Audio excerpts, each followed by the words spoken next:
Maseret Psachim Daf Lamed Dalet, on commence Bezrat Hashem au Daf Lamed Gimel Amud Bet, vers le bas, à 7 lignes d'en bas, Goufa. Goufa la Gemara reprend ce qu'on a vu avant, Madlikin Mepat Uveshemen Shel Trouma Shenitmet. On peut faire un feu de pain ou d'huile de Trouma impure. Abaya Amar Mishmed Chizkiya. Verava Amar Dever Abitrak Bar Marta Amar Abuna. Abaya dit au nom de Chizkiya et Rava l'a dit au nom des élèves d'Aïshiva de Rabbi Trak Bar Marta au nom de Ravuna. L'oshanu est la pâte. Avalchitelo. On n'a permis que du pain de Trouma Tmea. On peut s'en servir pour en faire un feu, mais quand il s'agit de blé de Trouma Tmea, non. Shemeyavo Bain Lidetakala. Parce que le pain encore on a dit, il le jette avec ses bois, ça va se salir, il va pas le manger. Donc on craint pas la takala, on craint pas l'obstacle, il risque pas de le manger. Mais le blé, il le jette parmi ses bois, le blé il va se salir, c'est pas grave, il va l'essuyer, il va en faire de la farine, il va le manger, ou il va le bouillir, il va le manger tel quel. En tout cas, le blé ne se salit pas, ne s'abîme pas quand il est avec les bois. Donc on craint la takala, on craint qu'il risque de manger ce blé, qui est de la trouma tmea, qui est donc interdite. Le Kohen ne peut que profiter de la trouma tmea en la brûlant, en faisant un feu, mais pas en la mangeant. Mais Rabbi Yochanan Amar afiluchite. Rabbi Yochanan dit non, il n'y a pas de problème, même du blé de Troumat Mea, on peut en faire un feu, c'est pas un problème. Demande à Gemara V'amai, nechush dilmati bani de tekala. Pourquoi il n'y a pas à craindre? On devrait craindre ici qu'il risque de manger le blé. Et répond la Gemara Kitama Ravashi beshlikto meista. Comme ce que Ravashi a dit dans un autre contexte qu'on verra tout de suite, qu'il s'agit d'un blé qui a été bouilli et donc il est devenu répugnant maintenant quand on le met avec les bois. Achalami beshlikto meista, ici aussi de ça qu'il s'agit. Et donc ce blé-là maintenant, il va se salir. On peut en faire un feu, il risque pas de le manger. C'est déjà du blé bouilli, il se salit très facilement, il s'abîme. Vechaitma de Ravashi. Sur quoi Ravashi a dit cette idée-là de parler, de dire qu'il s'agit d'un blé bouilli et qui est répugnant? Ah, ça se rapporte sur l'enseignement suivant. D'Amar Rabbi Avin Baravacha, Amar Rabbi Yitzhak, Abba Shaoul, Gabal Shelbet Rabbi Aya. Abba Shaoul, il faisait la pâte chez Rabbi. C'est lui qui avait l'habitude de pétrir la pâte chez Rabbi. Rabbi, c'est Rabbi Yehuda Anassi. On lui chauffait de l'eau pour pétrir la pâte. Bechitin shel Troumat Mea.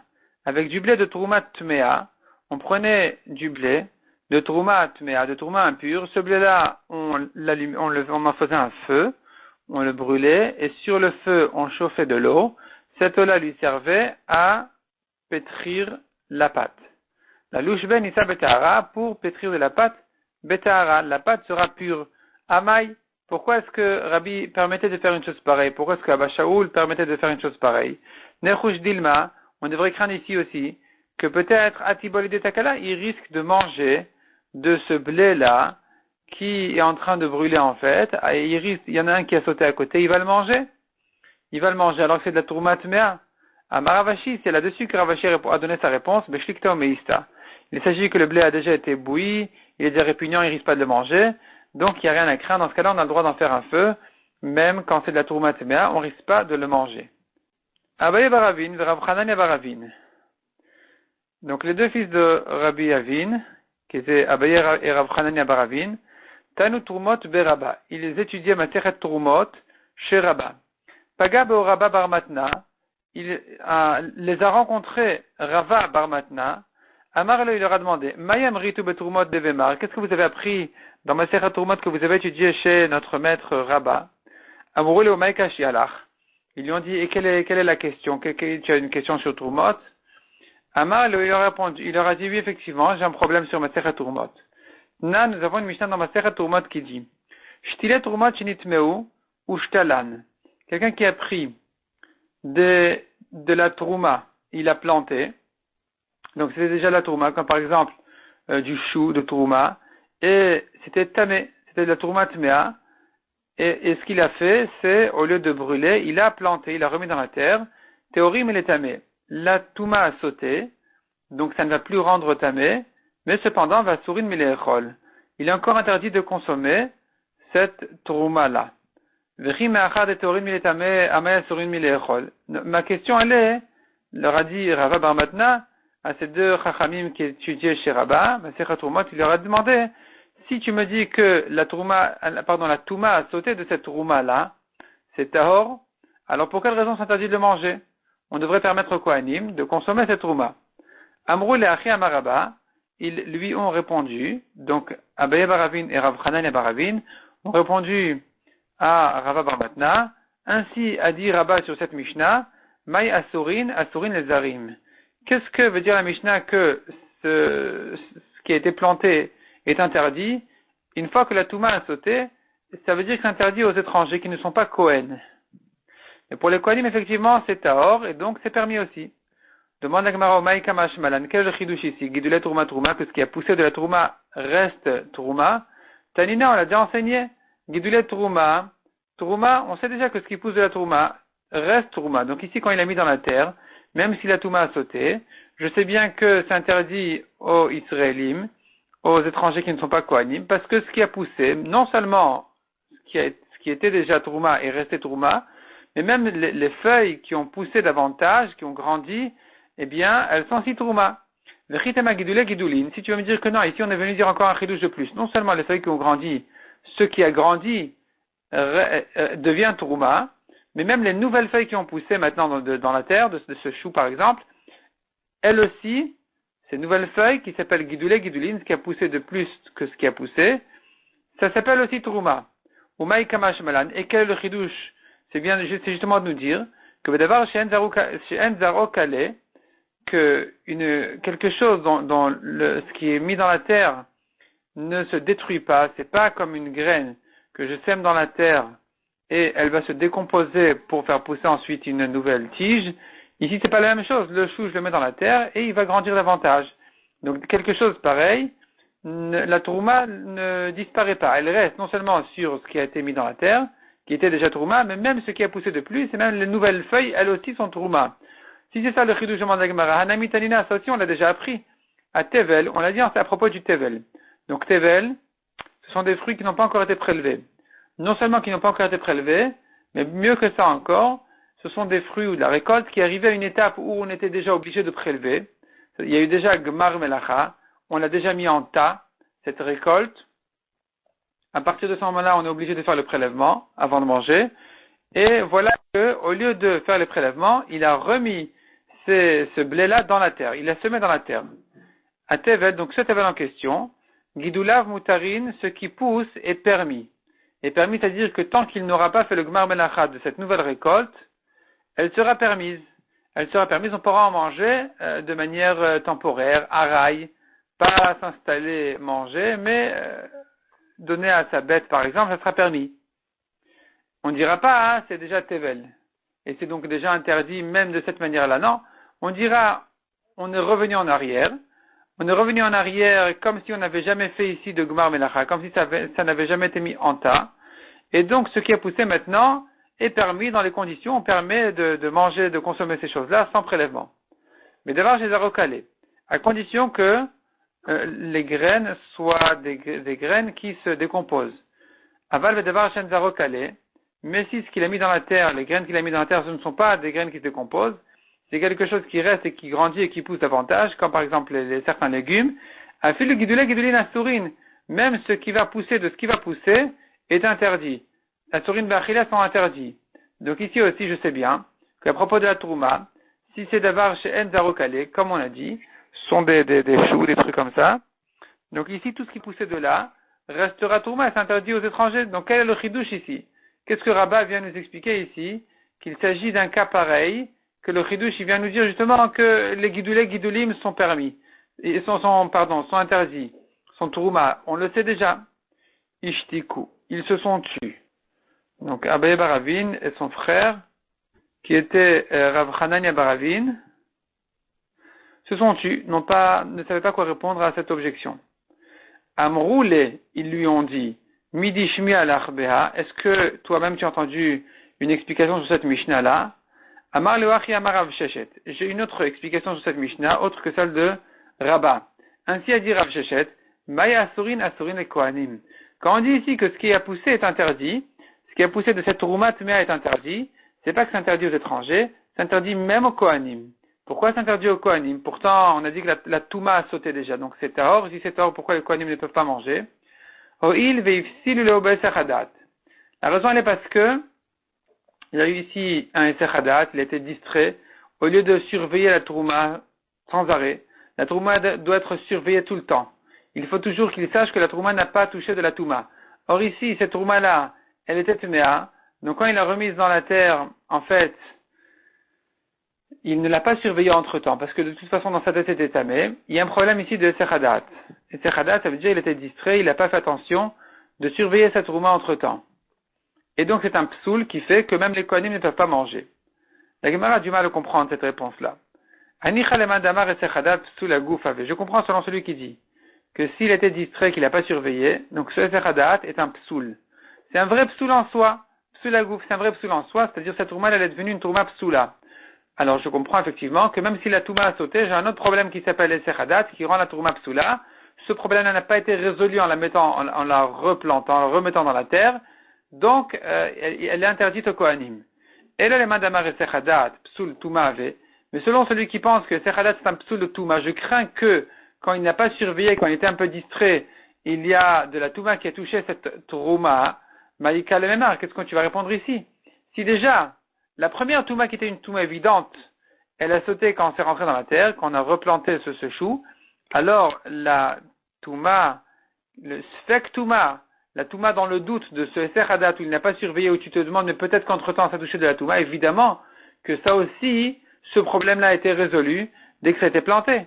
Donc pourquoi est-ce que c'est interdit même au kohanim? Deitmar. Et la Gemara essaie de nous citer un machloket, justement. Esechadat Rabbi Yochanan Amar. Le problème de esechadat selon Rabbi Yochanan, c'est un psoul touma ave. C'est simplement on craint qu'il y a de la touma. Ve Rabbi Shimon ben Lakish Amar, psoul agouf ave selon Resh Lakish, c'est un vrai psoul. La Gemara explique qu'est-ce que sera la nafkamina entre eux. Rabbi Yochanan Amar psoul touma ave. Selon Rabbi Yochanan, on craint la touma quand il ne l'a pas surveillé. Chez Miavo, il est au vitaren à Shom Inlo. Si Léoanavi vient et dit c'est taor, c'est pur, on l'écoute, on l'écoute, il n'y a plus de problème.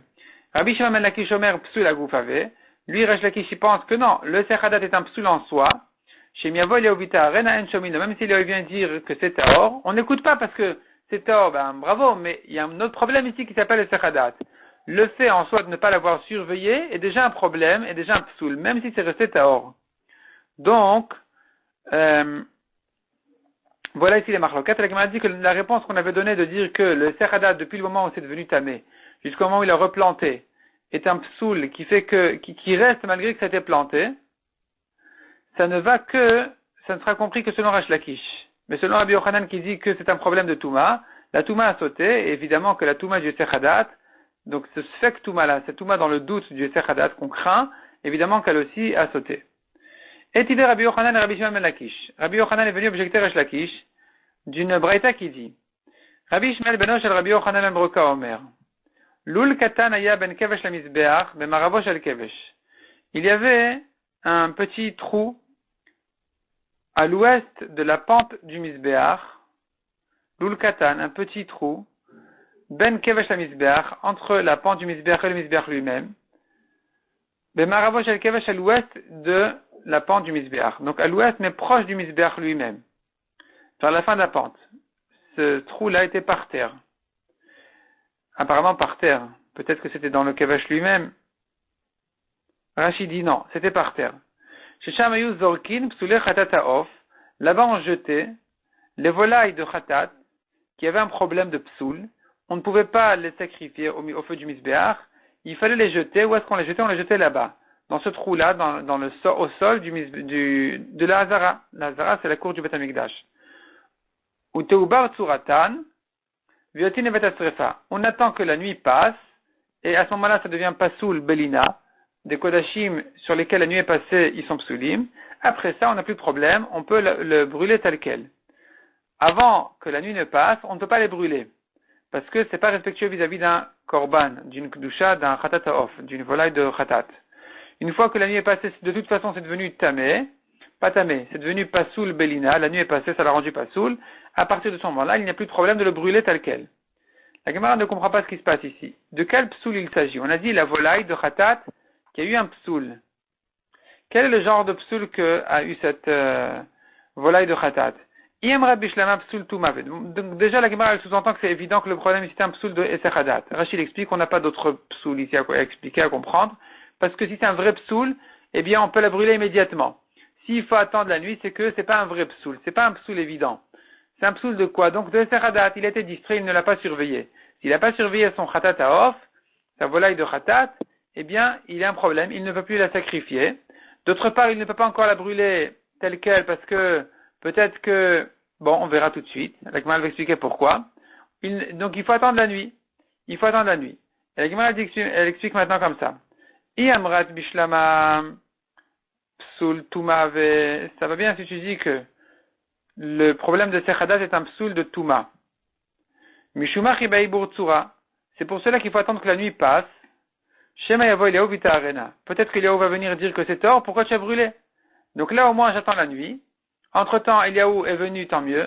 Eliaou n'est pas venu, c'est devenu de toute façon pas psoul parce que la nuit est passée, je n'ai plus de problème de le brûler. Et la Yemrat passe psoul à gouf. Mais si tu dis que ici c'est un problème comme Resh Lakish, que le Sechadat en fait un psoul vraiment, la Malibur Tsura, pour quelle raison j'ai besoin d'attendre que la nuit passe et que ça commence à s'abîmer un petit peu, pour dire de toute façon c'est devenu pas psoul. Ve'atnan, si c'est un psoul en soi, nous avons déjà une Mishnah qui nous dit, ou Ve'atania selon la correction, une Braïta, Ze'aklal, voici la règle, on tourne la page, Kol shepsoula begoufo, yisaref miyad. Si le psoul est dans le korban lui-même, il sera brûlé immédiatement. Bedam ou babéalim, si c'est un psoul extérieur, comme un psoul dans le sang qui s'est renversé, ou bien le propriétaire du korban qui est devenu tamé, donc il ne peut plus faire son korban Pessah par exemple, ou peut-être c'est le seul exemple d'ailleurs, Teubar Tsuratan, Viotin Evetasrefa. C'est là on dira que puisque le korban n'a pas un vrai problème en lui-même, alors avant de le brûler, d'autre part on ne peut pas le sacrifier tel quel, c'est là on dira il faut le rendre pasoul en laissant la nuit passer dessus, ce qu'on appelle Teubar Tsuratan, leur forme va se décomposer un petit peu. Là, quand la nuit passe, ça s'abîme un peu, donc il y a déjà un problème de psoul de l'ina, et avec ça, on peut ensuite les brûler tels quels, parce qu'ils sont de toute façon psoulim. Et donc la question qui se pose ici, c'est que si tu vas comme Resh Lakish qui comprend que le Sechadat est un vrai psoul, pour quelle raison il faut attendre le lendemain? Pour brûler, on n'a qu'à le brûler immédiatement. Amar, elle lui a répondu. Haï Tana, ce Tana qui dit d'attendre la nuit, Tana de Rabba Baravouaou. C'est le Tana de Rabba Baravoua, de Amar Afilu Pigul Taun Ibur Tsura, qui pense que même Pigul, qui est un vrai psoul, donc un korban qui est devenu passer à cause d'une mauvaise pensée au moment des étapes, des différentes étapes du korban, il a pensé à le faire après son temps, c'est ce qu'on appelle Pigul, le korban est devenu pasoul, et malgré tout, on ne peut pas le brûler immédiatement, il faut attendre le lendemain. Donc ici aussi, et Sechadat aussi, évidemment, il faudra attendre le lendemain, on ne pourra pas le brûler immédiatement. Mais sinon, et Sechadat n'est pas considéré comme un problème de Touma, c'est un vrai psoul en soi. Et avec ça, on va comprendre, et c'est ça ce que pensait Resh Lakish. Et avec ça, on avait compris aussi que la Trouma, qui a eu un problème de Sechadat, donc elle est devenue tamée. Il a arrêté de la surveiller parce qu'il a dit de toute façon c'est tamé. Ensuite, il est allé la planter. Et avec ça, il y a eu un problème de Sechadat. Selon Resh Lakish, c'est un problème en soi qui n'a pas été résolu en la plantant, en la remettant dans la terre. Et donc, c'est là on a dit que ce qui va pousser est interdit même au Kohanim parce qu'il y a un problème, un psoul de Sechadat. Et Tivel la Gemara continue à objecter. Nitma Oshenifta la Bassar. Si la viande du Korban est devenue tamée, ou bien pasoul, Oshiata Chut Laklaim, ou bien qu'elle est sortie des murs de la Hazara, quand il s'agit de Kodesh Kodashim, de Korbanot qui ont une doucha supérieure, qui fait qu'on n'a pas le droit de les sortir de la Hazara, on ne peut pas les manger dans toute la ville. En les sortant, ça le rend pasoul. Qu'est-ce qu'on fait maintenant avec ce Korban dont la viande a eu un problème de Touma, un autre psoul, que la Gemara comprend qu'il s'agit justement d'un psoul de Sechadat, ou bien que c'est sorti de son endroit. Rabbi Eliezer Omer Izrok, Rabbi Yoshua Omer le Izrok. Selon Rabbi Eliezer, il faut quand même jeter le sang Mizbeach, selon Rabbi Yoshua, non. Ou modèle Rabbi Yoshua Shimzara Kurta. Rabbi Yoshua est d'accord que s'il a quand même jeté le sang Mizbeach, le Korban est quand même caché, il a été agréé quand même. Maïnifsal, de quel cas il s'agit que la viande est devenue pasoul? Lav Besechadat, n'est-ce pas que c'est devenu pasoul? À cause d'un Sechadat, il ne l'a pas surveillé. Iamrad Bishlam Psul Touma avait, si tu dis, ça va bien si tu dis que le problème de Sechadat est un psoul de Touma. On craint qu'il y a eu une Touma entre temps. Haïnu de mashkachat là, des meratétis, c'est avec ça que tu peux trouver que ce korban là, bediavad, si on a jeté le sang, il est cachère selon tout le monde. Pourquoi? Des meratétis, parce qu'il y a le titre qui était porté sur le front du Kohen Gadol. Ce titre là, ce vêtement, ce bijou, vêtement du Kohen Gadol qui s'appelait le titre, qui était porté sur son front, il avait par particularité qu'il faisait agréer tous les corbanotes qui ont eu un problème de Touma. Un korban qui a été fait de Touma, le titre le rend cachère. Le titre fait que le korban il monte quand même au ciel comme il faut.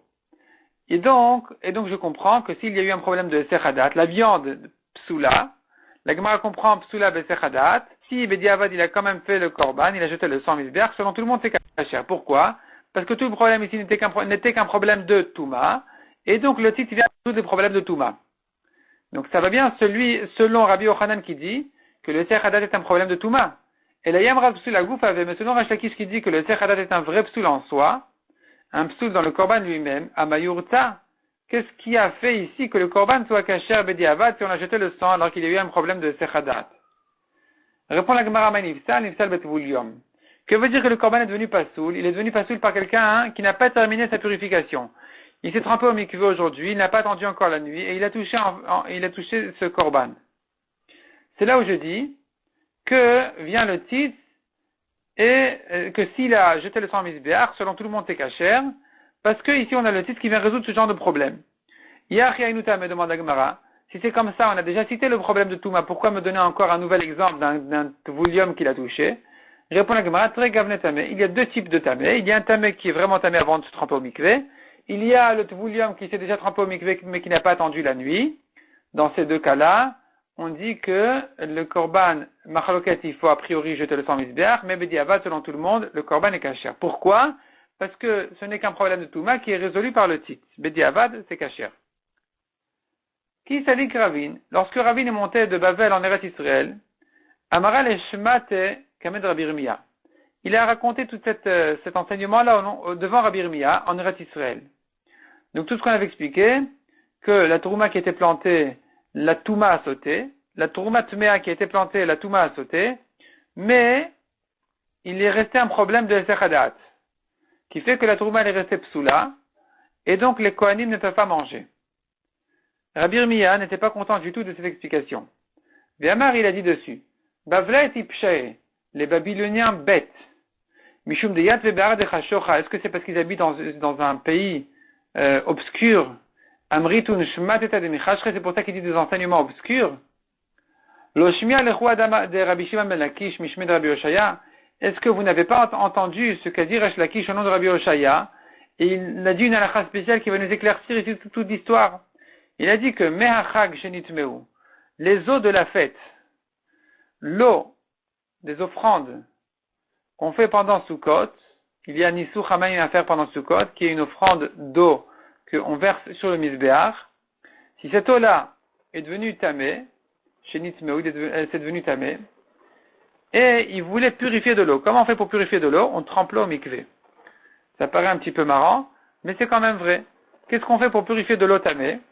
Eh bien, il prend le récipient plein d'eau tamée, il le rentre dans un mikvé, il fait que dès qu'il y a la surface de ce récipient-là qui rentre à peine dans le mikvé, donc l'eau du mikvé touche l'eau impure qui se trouve dans le récipient, eh bien, ça a purifié l'eau. Pourquoi ça a purifié l'eau? Pas parce qu'on l'a trempé au mikvé, malgré que c'est quand même ce qui s'est passé, mais c'est pas ça la raison. La définition est une autre définition, ça s'appelle Zriya. Il a semé l'eau, il a remise dans la terre, il a remise dans l'eau. L'eau, c'est la terre, enfin, l'eau vis-à-vis de l'eau. L'eau qui est attachée à la terre, qui est encore sur la terre, l'eau du mikvé, disons. C'est comme si, mettre de l'eau impure dans de l'eau du mikvé, c'est comme remettre dans la terre, planter, semer des fruits impurs. C'est comme les remettre dans la terre, et là, ça s'annule à la terre, et la touma, elle s'en va. Ici aussi, ça s'annule à l'eau du mikvé, et la touma, elle s'en va, tu peux ressortir l'eau maintenant, c'est tahor. Donc revenons à notre histoire. Me'achag, l'eau de Sukkot. Shenitmeu qui est devenu tamé, il veut s'en servir pour la verser au Mizbeach. Et Ishikan, c'est s'il a fait Ashaka, il a fait toucher cette eau-là à l'eau du mikvé. Dans la Hazara, il y avait une amatamaim, un canal d'eau qui pouvait purifier l'eau qui était mise dedans. Ve'achakar ikdishan. Et ensuite, après qu'il a purifié, il a consacré cette eau, là pour le Nisuch Hamaim. Théorine, c'est Taor, il n'y a pas de problème. Mais dans le cas contraire, où d'abord Ikdishan, Vachakar Ishikan, d'abord il a consacré l'eau pour le Nisuch Hamaim, mais ensuite il a eu un problème de Touma, il est venu le purifier dans l'eau. Tmeim, la Touma ne saute pas, elle reste. Comment ça se fait? Demande à Gemara. Mirdes Rianinu. Puisque finalement ici c'est considéré comme semer l'eau dans la terre ou dans l'eau. Mali Shikan, Vachakar Ikdishan. Quelle importance si d'abord il a fait la hachaka, donc il a mis dans l'eau, et après il a consacré, Mali Ikdishan, Vachakar Ishikan. Ou le cas inverse, où d'abord il a sanctifié l'eau, il a consacré l'eau pour le misbeach, et ensuite il a purifié de cette manière-là. Quelle importance? De toute façon, cette purification, elle est valable, elle devrait être valable tout le temps. Alma en zria lekedesh. De cette halakha-là, qu'a dit Resh Lakish au nom de Rabbi Oshaya, on voit que cette purification-là de zria, de semer l'eau, elle n'est pas valable pour du ekdesh. Nous avons une khumra spéciale, ce qu'on appelle une ma'ala. C'est une qualité spéciale qui a été offerte au ekdesh, de l'eau qui est devenue ekdesh. Son importance est tellement grande, sa ma'ala est tellement forte, que on a fait une khumra spéciale de dire qu'on ne peut pas la purifier. Elle doit être totalement pure, et que donc si ça a une touma, tu ne pourras pas la purifier en la semant dans l'eau du mikvé. C'est une halakha spéciale. Achanami en zria le touma. On dira, d'après ça, à dire à Birmiya, on va comprendre notre halakha aussi d'avoir planté de la trouma impure. On a dit la touma a sauté, mais ça reste interdit. Pourquoi ça reste interdit? Parce que en zria le trouma. On ne peut pas se servir de ce système-là de zria, de ressemer de la touma dans la terre, pour permettre du ekdesh ou de la trouma. De même qu'on a dit par rapport au ekdesh de l'eau, que de la ressemer, ça ne va pas la permettre. Pareil, on dira pour la trouma, la ressemer, ça ne va pas la permettre. La touma, elle va sauter, c'est vrai, mais elle ne va sauter que dans le sens où ça ne peut plus rendre autre chose tamé. Mais dans le sens où tu me diras, donc très bien, les kohanim vont en profiter, ils pourront manger en disant, voilà, c'est de la trouma théora, non. Vis-à-vis de la consommation des kohanim de cette trouma, eh bien, on considère comme si la touma n'était pas sortie, comme si la touma était restée, parce que semer de la trouma ne peut pas la purifier, dans le sens où on va la considérer dorénavant comme une trouma théora qui peut être consommée par les kohanim. Non, elle peut la purifier dans le sens, comme on a dit, où ça ne va pas rendre un autre fruit tamé, mais pour permettre aux kohanim de manger, ça non. Donc, avec ça, Rabbi Yirmiyah vient expliquer que la raison de l'histoire ici de la trouma n'est pas comme on vous l'a dit au début, il y avait un problème de sechadat, mais c'est un autre problème qui fait que la touma ne s'est pas retirée de cette trouma-là en la semant. Yativ Ravdimi vekamar la hashmata. Ravdimi était assis, disait cet enseignement-là. Amar le Abaye lui a dit, Ekdishan bekli kamar, Abaye a demandé, est-ce qu'il s'agit? C'est-à-dire de quel degré de Kedusha il s'agit, où on dit que la Kedusha est tellement forte qu'on ne peut plus la purifier maintenant en la semant. Est-ce qu'il s'agit de Ekdishan Bekli, c'est-à-dire que l'eau de Sukkot a été sanctifiée dans un récipient, dans un Kli-Sharet, un récipient du Beth Amikdash. C'est là où je dis que l'eau a pris un tel degré de Kedusha qu'on ne peut plus purifier cette eau-là en la ressemant dans l'eau. Aval Bepe la voudra banan ma'ala, mais s'il ne l'a que sanctifiée par sa bouche. Ici, les Chachamim n'ont pas fait cette ma'ala spéciale de dire qu'on ne peut plus la purifier en la ressemant, entre guillemets, dans l'eau. Odilma, Bepe nami avoudra banan ma'ala. Ou bien non. Peut-être que les Chachamim ont fait cette khumra spéciale, même quand l'eau n'était que sanctifiée par la bouche. Ici aussi, ici non plus, on ne peut plus la repurifier en la semant. C'est une kedusha suffisamment importante pour qu'on fasse la khumra de ne plus pouvoir la purifier de cette manière-là. Amar lui a répondu, Ravdimi a répondu à Abaye, Zou lo shamati. La réponse à ta question, je ne l'ai pas entendue. Kayotse ba shamati, mais une halakha qui ressemble à celle-là, j'ai entendue, et avec ça on pourra prouver pour ta question à toi aussi. D'Amar Rabbi Avo, Amar Rabbi Yochanan. Anavim shenitmeu, des raisins impurs. Des raisins qui ont pris de la touma. Drachan, s'il les a pressés. Varakar ekdishan, et ensuite il a sanctifié le vin. Théorim. Ils sont théorim. Ils sont théorim, comme on a vu dans les datim précédents. Selon Rabbi Yochanan, le vin n'est pas considéré comme une partie du raisin même. C'est comme s'il était enveloppé dans une enveloppe qui s'appelle le raisin ou la peau du raisin. Et donc, quand les raisins sont devenus tamés, le vin n'est pas devenu automatiquement tamé. Quand il a pressé les raisins, le vin est sorti, il est resté tahor. Il n'y a pas de problème. Il peut même être makdish, il peut même sanctifier ce vin-là. Mais s'il a fait le contraire, ikdishan ve'achakach drachan. D'abord, il a sanctifié, ensuite, il a pressé le raisin. Tmein, le vin est tamé. Vea anavim de kdushat pelinu.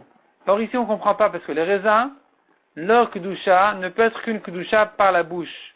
On ne peut pas les sanctifier dans un récipient, dans un klisharet, parce que de toute façon, il n'y a aucun korban qui vient de raisin. Le klisharet ne peut pas sanctifier quelque chose qui n'est pas un korban tout près. Et donc, ce récipient-là du Beth Amikdash ne peut pas sanctifier ces raisins-là parce qu'on ne connaît pas une offrande de raisin. Il y a une offrande de vin, oui, mais pas de raisin. Donc ici, les raisins ne peuvent être sanctifiés que par la bouche. Un homme peut dire, je consacre ces raisins-là pour en faire du vin pour les Nesachim, pour les versions Misbéach. Et malgré que la sanctification ici n'a été faite que par la bouche, malgré tout, à Bout de Rabbanan Mala, tu vois que les Chachamim ont fait une khumra spéciale.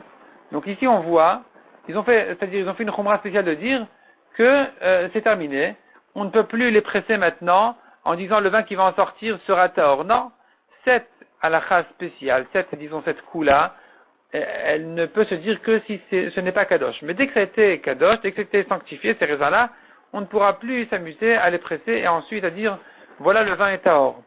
Or ici, la Kedusha n'était faite que par la bouche et tu vois que les Chachamim ont fait une khumra spéciale. Donc pareil chez nous, malgré que la Kedusha n'était faite que par la bouche, en ce qui concerne l'eau de Sukkot, on dira la même chose, que la khumra spéciale de dire qu'on ne peut pas purifier cette eau-là, elle sera valable même si l'eau n'était que sanctifiée par la bouche et pas dans un klisharet. Amar Rav Yosef a dit, non, la comparaison n'est pas vraie. Anavim ke amrat, est-ce que tu viens me prouver de l'histoire des raisins? On n'a pas de preuve de là-bas. Il s'agit ici de raisins de Trouma et non pas de Kodesh. C'est pas qu'il va en faire ici une offrande pour les versets au Misbéach. Il ne s'agit ici que de raisins de Trouma, où là, on a dit que s'ils ont été sanctifiés, c'est-à-dire que il les a déjà nommés Trouma, là c'est terminé, il ne peut plus en faire du vin tahor. Pourquoi? Des Kedushat Pedidou et Kedushat Klidamia. Car leur Kedusha par la bouche, elle ressemble à la Kedusha d'un Klisharet dans les Kodashim. Puisque dans la Trouma, il n'y a pas de Klisharet qui puisse les sanctifier. Les Klisharet ne sont là, ce sont des récipients du Beth Amikdash qui servent à sanctifier les Korbanot. La Trouma n'est pas un Korban. La Trouma, c'est donné au Kohen, n'importe où, dans n'importe quelle ville d'Israël. Donc ici, ce n'est pas une question de Korban, il n'y a pas de Klisharet. On ne peut sanctifier la Trouma que par la bouche.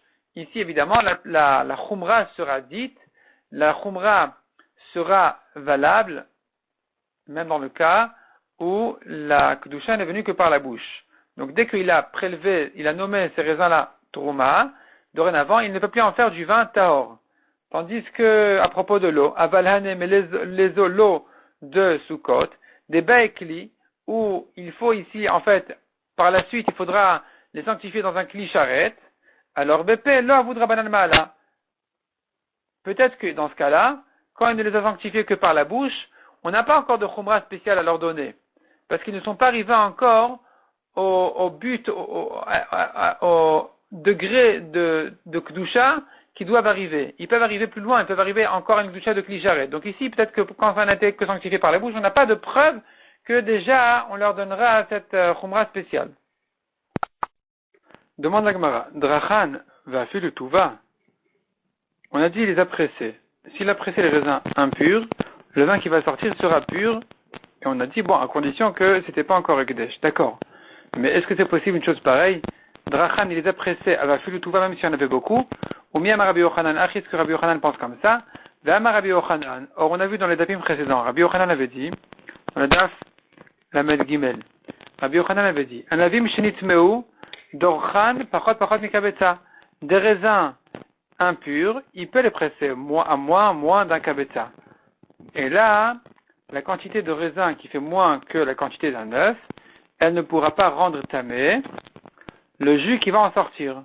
Mais s'il y a plus qu'un kabetza de raisin, alors le jus qui va en sortir, il deviendra tamé.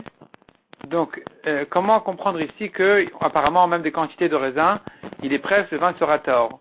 Répond la Gemara Ibaïtema, Achanami Pachot Pachot Mikabetza. Première réponse, tu veux, je te dis, il s'agit ici qu'à chaque fois, il presse moins d'un kabetza. Ibaïtema, deuxième réponse, Hatam de Nagulobo Rishon.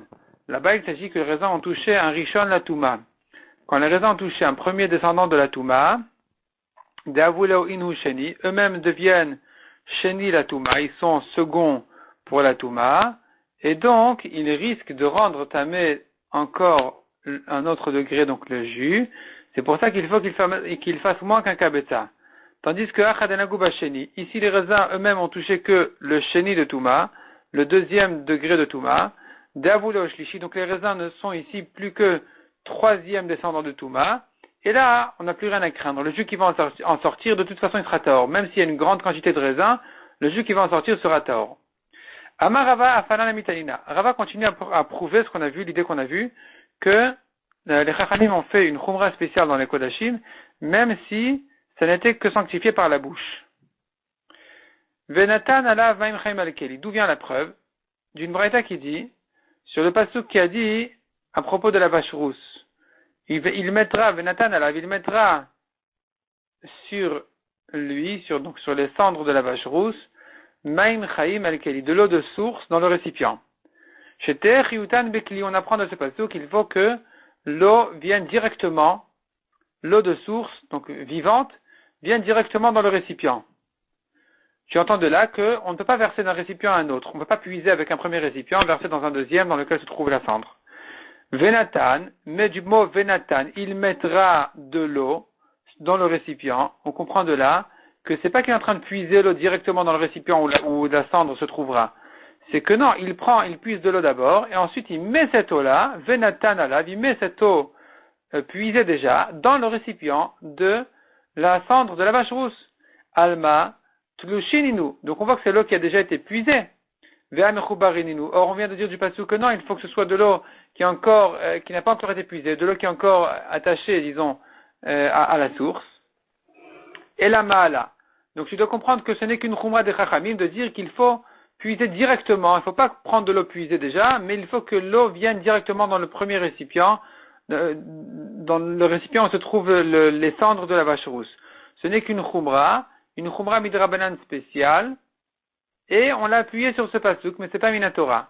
Achana mima'ala, pareil pour nous, on dira que les chachamim ont fait une khumra spéciale à propos donc de la trouma, à propos de la trouma, où on a dit que c'est vrai que la touma elle disparaît dès que la trouma a été plantée, mais les chachamim, à propos de la consommation de cette trouma-là pour les kohanim, les chachamim considèrent midérabanan que comme si cette touma-là n'avait pas sauté de la trouma, et donc elle est restée interdite.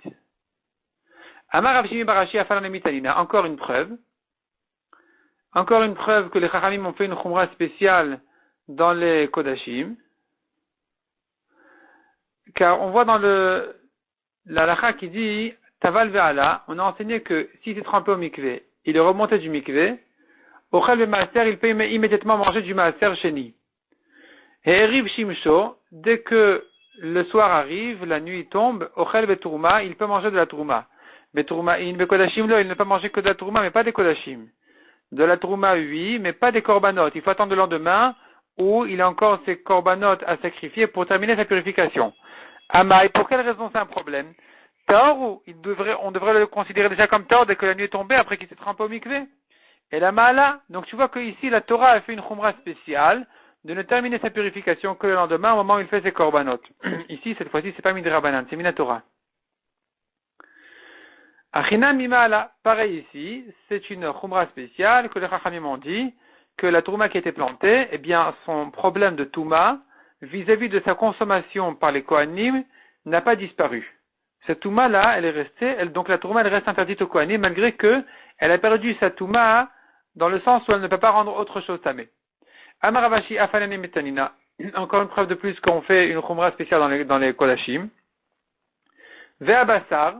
La Torah dit par rapport à la viande d'un korban, que si elle a touché de la touma, la viande est interdite. Et ici, on a une rachat spéciale du vav de ve'abassar, ça vient inclure encore autre chose, les rabot et taetim ou les vona. Ça vient inclure même les bois de Ekdesh, même les bois du Kodesh, donc les bois qui doivent être brûlés au misbéach, ou la levona qui elle aussi doit être brûlée au misbéach. La levona, c'est une plante spéciale qui vient accompagner les offrandes de farine, par exemple. Et ici, ça peut prendre de la touma malgré que c'est pas mangeable. Demande à Gemara etimul vona bnei itmuyaninu, est-ce qu'on a trouvé quelque part qu'un bois peut prendre de la touma? C'est comme du sable, c'est comme des pierres. Il n'y a pas de touma pour ces choses-là. La levona, pareil. Et la maala, tu vois qu'ici, on a fait une khumra spéciale de dire que ça prend de la touma. Achanani maala, pareil ici par rapport à la touma, on va utiliser la même idée, en disant qu'il y a une khumra spéciale midé rabanan, que de la touma tmea, qui a été plantée, malgré que la touma, elle disparaît vis-à-vis d'autres choses, que cette touma ne pourra pas rendre tamé autre chose, mais la touma elle-même, elle garde son psoul, elle reste interdite au Kohanim, parce que c'est une khumra spéciale que les Chachamim ont fait pour cette touma. Et avec ça, on va comprendre la Mishnah qu'on avait vue en haut, qui disait que la touma tmea qui a été plantée, elle reste interdite. Pourquoi elle reste interdite alors que la touma a sauté? C'est une khumra spéciale par rapport à la touma, par rapport au Kohanim, qui ne peuvent toujours pas la manger. À cause de sa khumra spéciale, c'est une ma'ala. Ma'ala, en fait, ça prouve la qualité, la grandeur de la touma, ou pour marquer cette grandeur, son importance spéciale, les Chachamim ne voulaient pas permettre facilement au Kohanim de se débarrasser de la touma en la plantant. Non, elle garde sa ma'ala, elle garde sa qualité de touma, et donc les Kohanim ne peuvent pas la manger telle qu'elle.